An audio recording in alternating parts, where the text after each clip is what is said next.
Bonjour à tous et bienvenue dans cette nouvelle vidéo. Dans cet épisode de Classic Mix Tricks, nous allons apprendre à utiliser le preset nommé Dr Pepper sur le très fameux compresseur 1176 ou 1176, c'est selon. Alors pour bien comprendre ce qu'est le preset Dr Pepper, il faut se replonger quelques années en arrière et revivre l'histoire de nos précurseurs. En effet, ce module de compresseur qui aujourd'hui est illuminé au format plugin par des dizaines de développeurs différents, eh bien, est à la base un module hardware qui a été commercialisé à partir des fins des années 60 et a été très largement utilisé dans tous les studios professionnels dans les décennies qui ont suivi.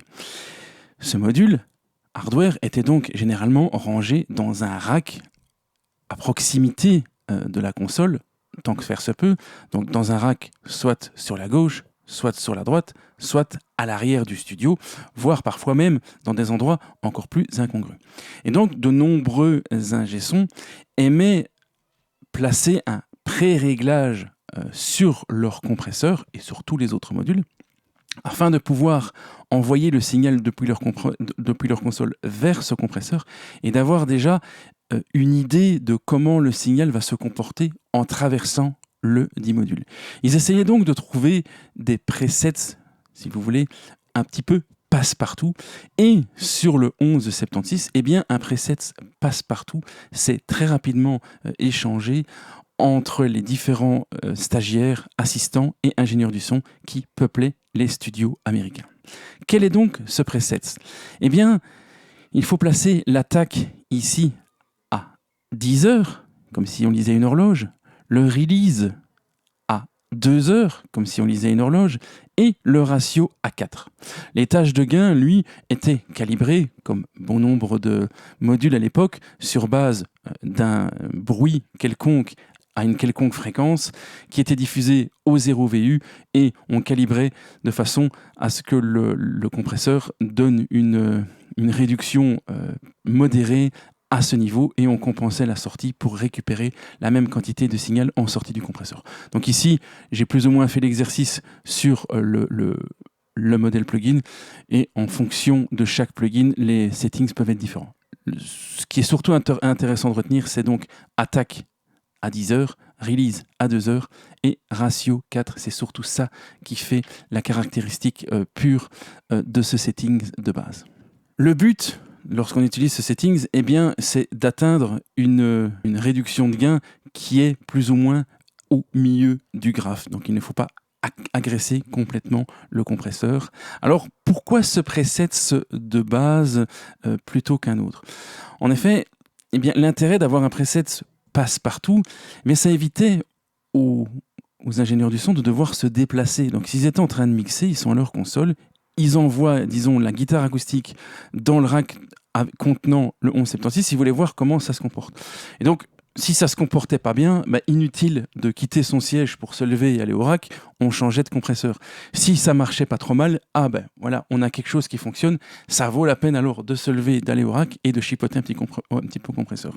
Et aussi, ce qui se passait, et c'est pourquoi ce settings a été fortement célèbre, c'est que parfois, le preset préétabli fonctionnait tout de suite.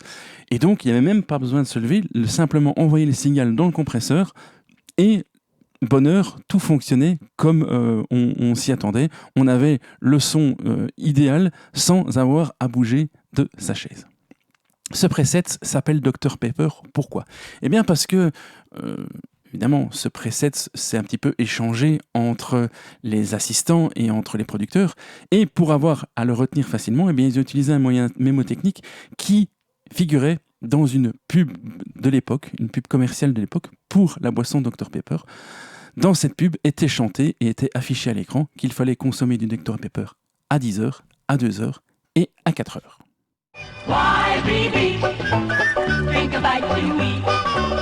At 10, 2, and 4, you always want more, more, more, not. Et donc, grâce à cette petite pub qui était ancrée dans leurs esprits, ils ont pu retrouver à chaque fois facilement leurs presets de base. Appliquons, nous ici, sur par exemple cette guitare acoustique, Eh bien, notre preset Dr Pepper. Il est donc pré-réglé ici, le compresseur est en bypass. Avant d'écouter ce que notre preset fait, je vous propose d'écouter la guitare acoustique seule et de noter que déjà, il y a une compression malheureusement un peu maladroite qui a été appliquée à la prise. J'ai également ici placé un coupe bas car le signal de la guitare acoustique contient énormément d'informations de basse fréquence, pas forcément pétinantes. Donc écoutez bien la guitare acoustique sans aucun compresseur ici appliqué.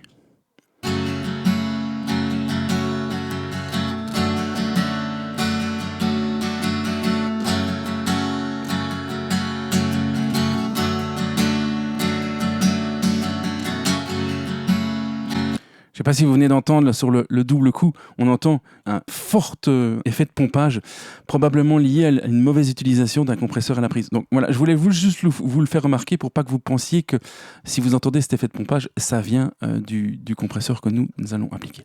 Donc, on va simplement appliquer notre preset Dr Pepper à cette guitare acoustique et voyons ce que ça donne.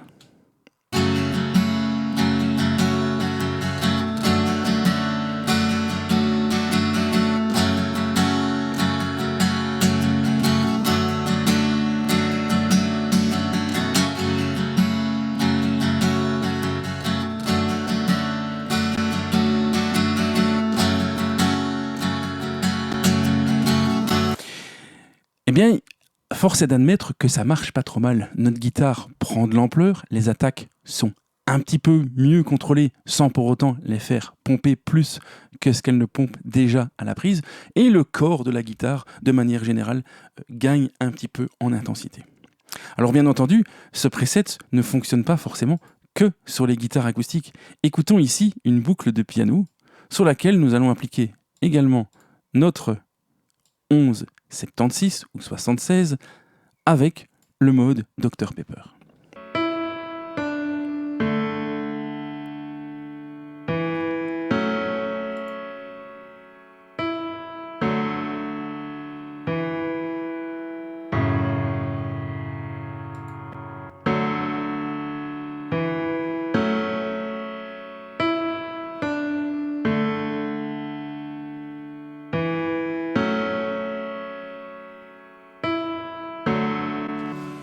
Encore une fois, notre compresseur fait pas mal son travail, à savoir, il garde les différences de dynamique mieux sous contrôle, il contient les attaques sans pour autant les tuer, et il enrichit le corps général du piano.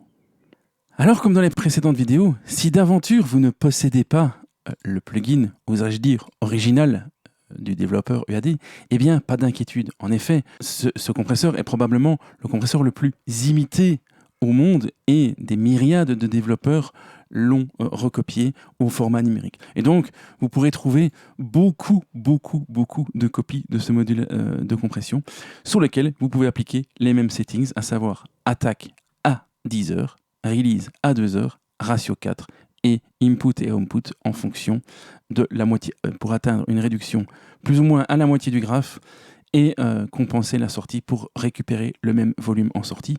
Écoutez sur notre guitare acoustique avec cette émulation plutôt que l'original.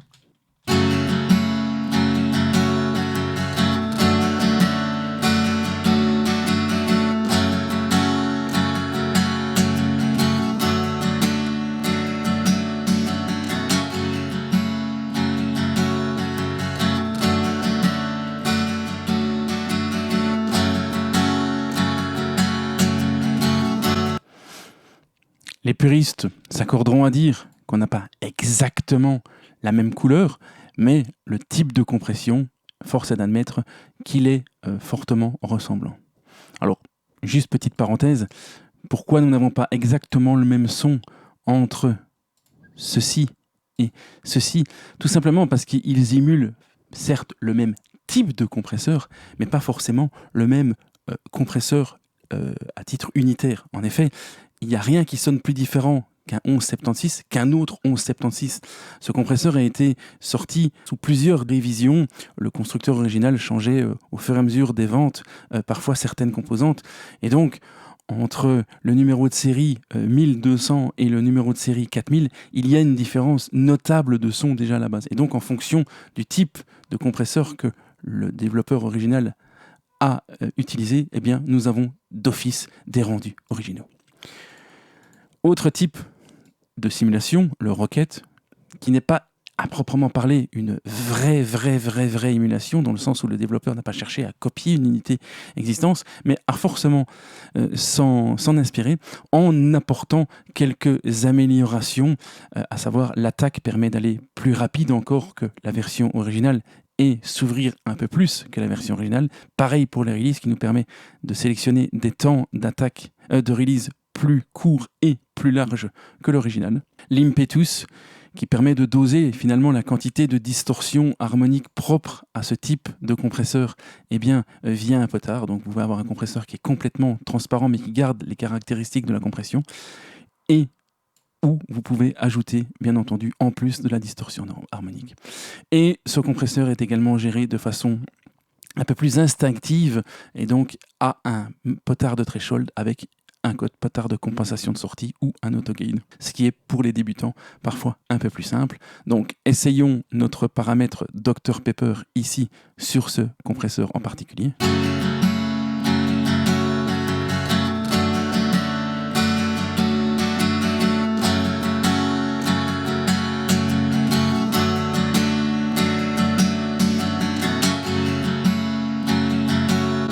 Différent, mais encore une fois, pas inintéressant.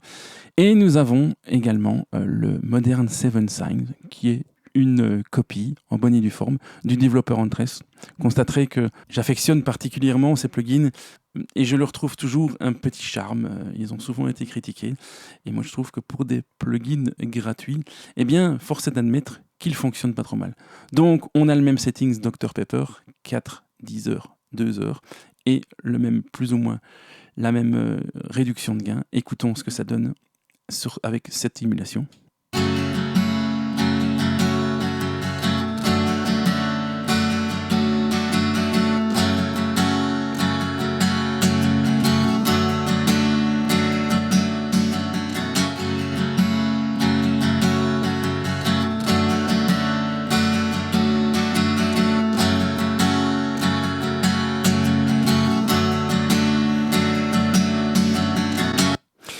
Cette émulation a certes moins de couleurs, offre moins de sensations de son analogique, mais en ce qui concerne la compression, eh bien on se rend compte qu'elle fonctionne pas trop mal avec ses settings et nous donne plus ou moins le même genre de résultat que les 3 modules précédemment testés. Voilà, j'espère que tout ça vous sera bien utile. J'espère que vous aurez appris des choses. N'hésitez pas à vous abonner, à partager, à liker, tout ça. Merci pour votre attention. À la prochaine. Ciao.